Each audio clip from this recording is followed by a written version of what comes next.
House on Maple Street. Chapter 1. The Move. I remember the day we moved into the house on Maple Street as if it were yesterday. It was an old Victorian mansion, standing proudly despite the years of neglect. My wife, Laura, and I had been looking for a place to start our family, and when we found this house listed for such a low price, it seemed too good to be true. We should have known better. The first few weeks were filled with the excitement of new beginnings. We spent our days unpacking, decorating, and imagining our future in this grand old house. But as the weeks turned into months, the excitement began to wane, replaced by a growing sense of unease. It started with the sounds, soft whispers in the dead of night, the creak of floorboards when no one was there. We dismissed it at first, attributing it to the house settling or our imagination playing tricks on us. Chapter 2. The First Encounter. One night, Laura and I were lying in bed when we heard a distinct knock coming from the basement. It was a cold winter night, and the wind howled outside, but this sound was different, deliberate, as if someone were knocking to get our attention. I grabbed a flashlight and reluctantly made my way down the creaky stairs. The basement was damp and musty, filled with the previous owner's discarded belongings. I swept the flashlight across the room but saw nothing out of the ordinary. Just as I was about to head back upstairs, I heard it again.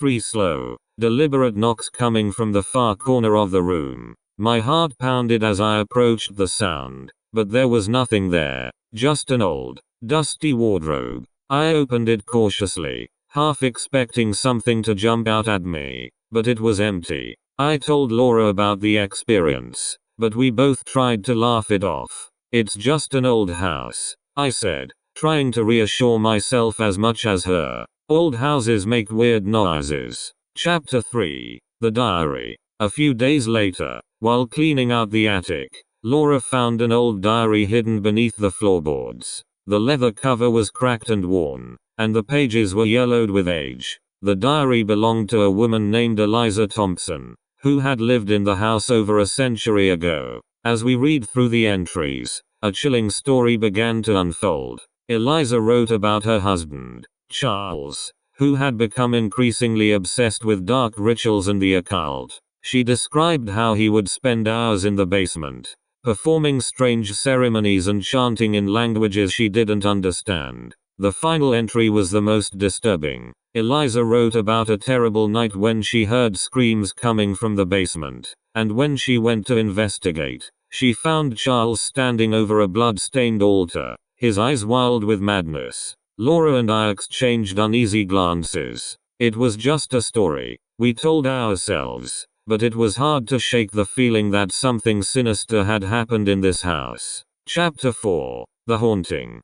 Things began to escalate after we found the diary. Laura started having nightmares, vivid, terrifying dreams in which she saw Charles performing his rituals. She would wake up screaming in the middle of the night, drenched in sweat, her eyes wide with fear. I tried to comfort her, but the dreams only grew more frequent and more disturbing. One night, I woke up to find Laura standing at the foot of the bed, her eyes closed and her mouth moving silently. It was as if she were in a trance. I called her name, but she didn't respond. I reached out to shake her, and as soon as I touched her, she snapped awake, gasping for breath.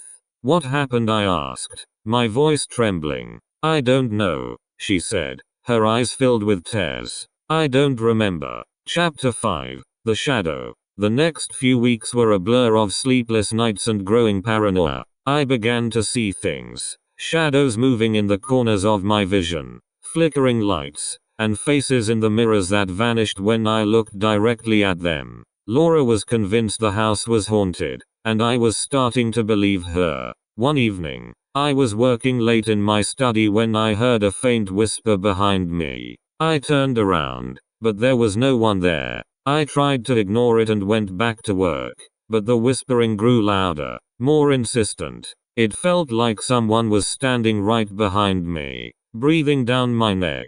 I spun around, my heart pounding, and saw a dark figure standing in the doorway. It was tall and thin, its features obscured by shadows. For a moment, We just stared at each other, and then it vanished, leaving me alone in the room, my heart racing and my mind filled with terror. Chapter 6. The Ritual. Laura and I decided we couldn't stay in the house any longer. We packed our bags and made arrangements to stay with her parents until we could figure out what to do. But on our last night in the house, something happened that neither of us could have ever imagined. We were lying in bed, too scared to sleep, when we heard the basement door creak open. The sound of footsteps echoed up the stairs, slow and deliberate. We held our breath, listening as the footsteps grew closer and closer. The bedroom door opened, and a cold wind swept through the room. In the doorway stood Charles Thompson, or at least, what was left of him.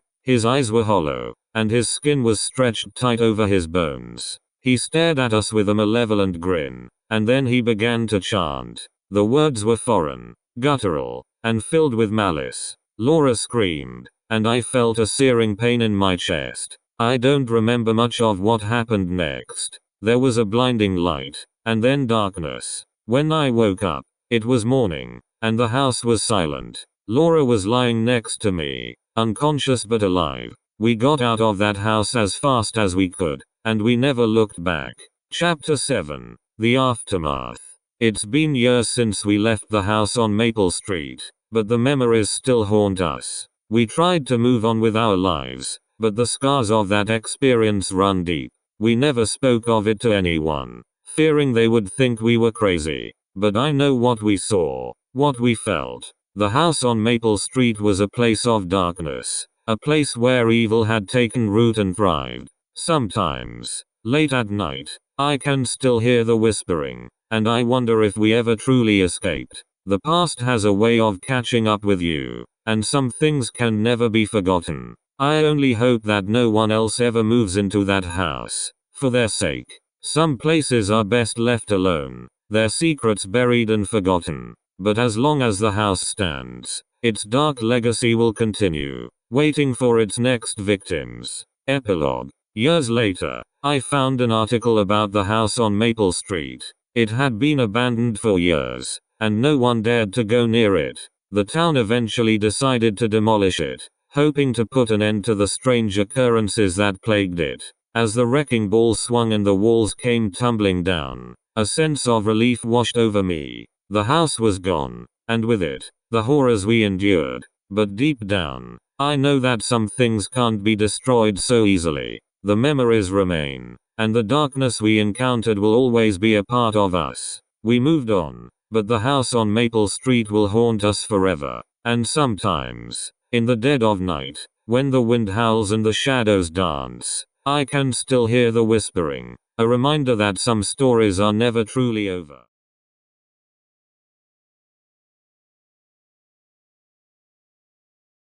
Share your thoughts below, don't forget to like and subscribe, and you can check out more videos like these, right now.